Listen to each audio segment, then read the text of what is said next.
Saya ingin berbagi perjalanan saya 2 minggu yang lalu, teman-teman sekalian. Ada program umrah, alhamdulillah Allah mudahkan.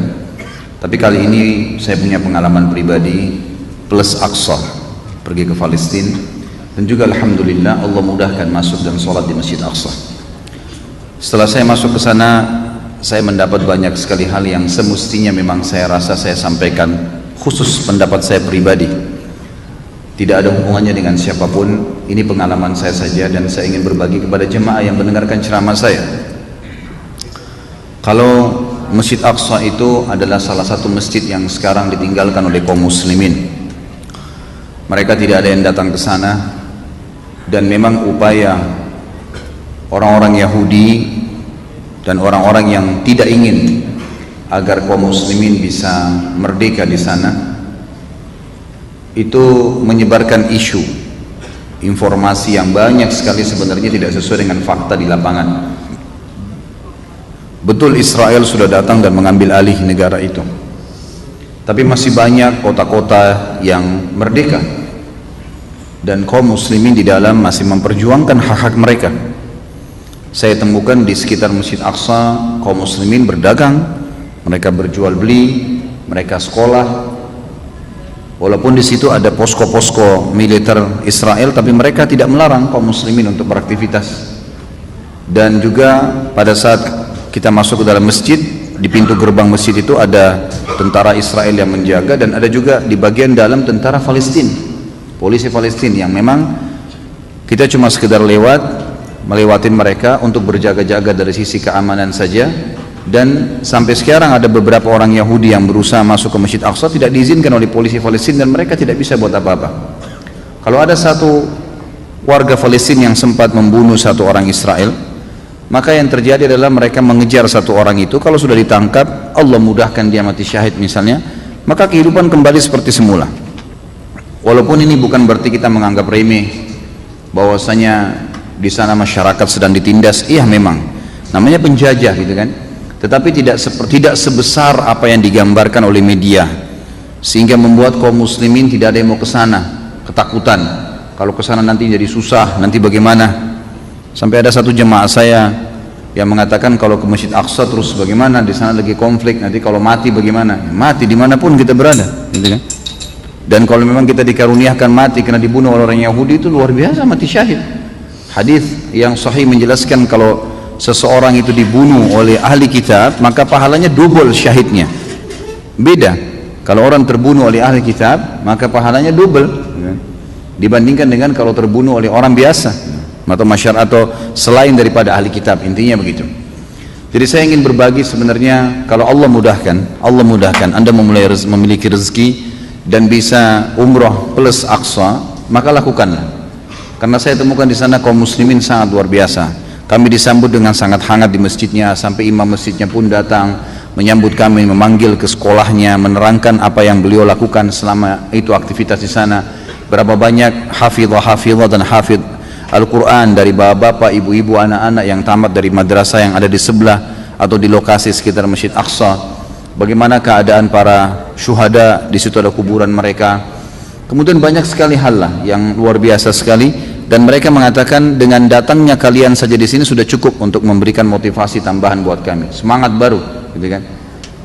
Dan ternyata saya temukan di lapangan, Turki adalah negara sekarang yang sangat faham tentang poin ini, sehingga akhirnya mereka dalam sepekan itu bisa 3 pesawat yang masuk, dan itu kurang lebih tidak kurang dari 1000 muslim Turki yang masuk ke Palestina, dan mereka masuk rame-rame sholat di Masjid Aqsa, gitu. Pada saat ditanya kenapa, dia bilang karena kami tidak mau kehilangan masjid ini. Sekarang tentu lagi dijajah, tentu saja tidak sebebas kalau tidak dijajah, tapi kaum muslimin kalau punya kesempatan dan bisa untuk masuk sholat, kenapa tidak? Karena dalilnya terlalu banyak. Saya kemarin pas transit visanya ke Mekah dulu, habis umroh 3 hari, baru kami ke Amman, kemudian kami ke Palestina.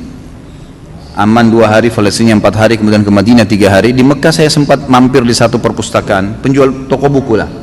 Saya beli buku khusus untuk Palestina, dan saya temukan buku, alhamdulillah Allah kasih taufik, seorang doktor yang memang asli Palestina, itu yang menulis dengan buku bergambar atlas khusus untuk Palestina. maka saya mendapatkan banyak informasi baru di situ. Di antaranya hadis-hadis yang beliau angkat, sejarahnya, kisahnya dan seterusnya. Dan masjid itu sangat agung, luar biasa. Dari jarak jauh kalau kita lihat mungkin seperti biasa, tapi pada saat kita masuk ke dalam itu masjid yang sangat luar biasa. Kalau saya bahasakan sangat leks, bagus sekali. Batu-batu yang digunakan batu-batu gunung yang seperti marmer tapi warnanya putih, cuma bukan marmer, bagus sekali batu itu, dan sangat bagus bangunan itu, sangat luar biasa gitu. Ya, sangat bagus dan sangat luar biasa. Dan sejarahnya sangat panjang. Belum lagi hadis-hadis Nabi. Ada hadis tentunya yang berbunyi, dan ini dilemahkan oleh para ulama, diriwayatkan Baihaqi, bunyinya sholat di Masjid Haram Mekah 100.000 pahala, sholat di masjidku ini, di Masjid Nabawi maksudnya 1.000 pahala, dan sholat di Masjid Aqsa 500 pahala. Tapi ini hadis dilemahkan oleh para ulama hadis. Dan ada hadis lain diangkat oleh penulis buku itu, dikatakan ada hadis yang dihasankan oleh para ulama, yaitu hadis yang berbunyi Nabi SAW pernah bersabda, sholat di Masjid Aqsa adalah 1/4 dari sholat di masjidku ini. Maksudnya kalau di Masjid Nabawi 1.000 pahala, Masjid Aqsa itu 250 gitu kan. Tetapi ada hadis yang lebih kuat daripada itu, dan ini juga baru saya temukan kemarin riwayat itu. Kemudian dikatakan Nabi SAW bersabda, Sulaiman telah meminta kepada Allah, Sulaiman alaihissalam, Nabi Sulaiman, karena Masjid Aqsa itu dibangun oleh Nabi Ibrahim alaihissalam 40 tahun setelah dibangunnya Masjid Haram Mekah. Jadi dalam sebuah riwayat Bukhari pernah ditanya kepada Nabi SAW, berapa lamakah masa jedah pembangunan Masjid Aqsa setelah Masjid Haram Mekah? Maka kata Nabi SAW 40 tahun. Karena Ibrahim SAW membangun Ka'bah alaihissalam, beliau lalu menuju ke Palestina dan membangun Masjid Aqsa itu. Tapi yang jelas Masjid Aqsa ini ada riwayat yang lain diperbaharui lagi oleh Sulaiman alaihissalam, salah satu keturunan Nabi Ibrahim alaihissalam, dan beliau berdoa setelah selesai membangun Masjid Aqsa berkata, kata Nabi SAW, Sulaiman meminta 3 hal setelah membangun Masjid Aqsa. Yang pertama, minta agar kerajaannya diawasi oleh Allah secara langsung. Yang kedua, minta agar kerajaannya tidak ada yang menyamainya. Dan yang ketiga, memohon kepada Allah agar tidak ada siapapun yang sholat di masjid ini, di Aqsa itu, niatnya murni untuk sholat, kecuali dia akan kembali seperti baru dilahirkan oleh ibunya. Dan hadis ini mendekati derajat sahih. Maka kita temukan fadilah yang sangat luar biasa di sini. Orang satu kali sholat di Masjid Aqsa, maka sama dengan orang baru dilahirkan oleh ibunya, bersih dari dosa. Jadi terlalu banyak fadilah. Belum lagi banyak riwayat-riwayat yang lain, tentu saya tidak terlintas sekarang, tapi saya ingin merasa punya tanggung jawab. Setelah saya masuk ke sana, saya melihat bagaimana semangat kaum orang-orang muslimin di sana pada saat menyambut kami. Sampai waktu saya lagi sholat subuh, masuk di masjid itu sholat subuh bersama dengan jemaah saya, kami melihat di semua saf pertama sudah terisi. Isi semuanya, kursi-kursi sudah ditaruh orang-orang tua yang sudah sepuh duduk di kursi semuanya. Subhanallah, begitu di iqamah salat, saya berdekatan dengan 2 jemaah saya, bapak-bapak dari Jakarta kebetulan. Kemudian ada orang muslim Palestina yang tua di saf pertama itu balik ke arah kami. Dia lihat kami ini orang asing, kelihatan bukan penampilannya seperti orang Palestina, lalu dia mengalah gitu. Ya, dia menyuruh masuk ke saf pertama, disuruh maju. Lalu dia saling motivasi sama teman-teman satu sama yang lain. Ayo kita dapat pahalanya teman-teman kita yang datang jauh mengunjungi kita ini. Hanya kita didahulukan masuk ke saf pertama gitu. Kemudian sangat hangat sekali sambutan mereka. Bagaimana setelah selesai sholat, mereka ada yang bicara semangat menyebutkan masalah jihad walaupun cuma 5-10 menit. Jadi suasana yang sangat luar biasa gitu ya. Suasana ada yang tersendiri, ada nilainya yang luar biasa. Belum lagi di situ ada kotak amal khusus diurus oleh Syu'un Islamiyah. Ada kayak seperti lembaga resmi pemerintah Palestina yang untuk mengurus Masjid Aqsa. Maka ini juga sesuai dengan hadis disebutkan Maimunah ini salah satu istri Nabi SAW. Ada riwayat yang mengatakan dia tetap dalam keterbudakannya. Maimunah ini adalah salah satu dari orang Yahudi Quraidah. Waktu suku Quraidah diusir oleh Nabi SAW, dikalahkan di perang setelah perang Ahzab di Madinah karena mereka berkhianat, maka Maimunah menjadi bagian dari Nabi SAW, bagian Nabi SAW. Maka Maimunah ini setelah mengucapkan syahadat mengatakan, ya Rasulullah, sampaikan kepada kami tentang Baitul Maqdis. Maka kata Nabi SAW, sholatlah, kata perintah, sholatlah ke sana, karena siapapun yang sholat di sana akan mendapatkan pahala 1000 kali lipat dibandingkan tempat lain.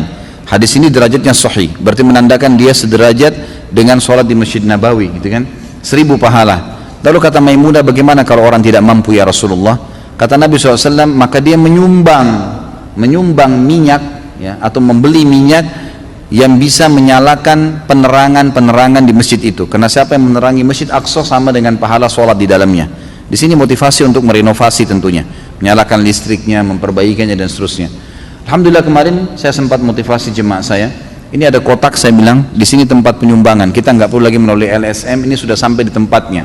Sumbangkan langsung di kotak itu, ya. Kemudian kita akan mendapatkan pahala karena itu khusus memang untuk penjagaan dan perawatan Masjid Aqsa itu sendiri. Jadi Allah alam ini hal yang saya rasa perlu saya berbagi supaya jemaah tidak perlu ragu atau kaum muslimin tidak perlu ragu untuk mengunjungi ke sana, berharap supaya bisa mendapatkan pahalanya gitu kan. Walaupun memang ada pendapat sebagian ulama yang mengatakan tidak boleh ke sana selama memang harus izin dengan Israel. Tapi mereka memang sekarang menjajah. Ada sebagian yang mengatakan mereka menjajah. Kalau kita masih diizinkan, masih bisa masuk dan kita bisa berikan bantuan dengan doa kita, dengan kita tetap hadir di masjid itu, kemudian bisa memberikan bantuan untuk mereka, maka kenapa tidak itu? Allahu a'lam.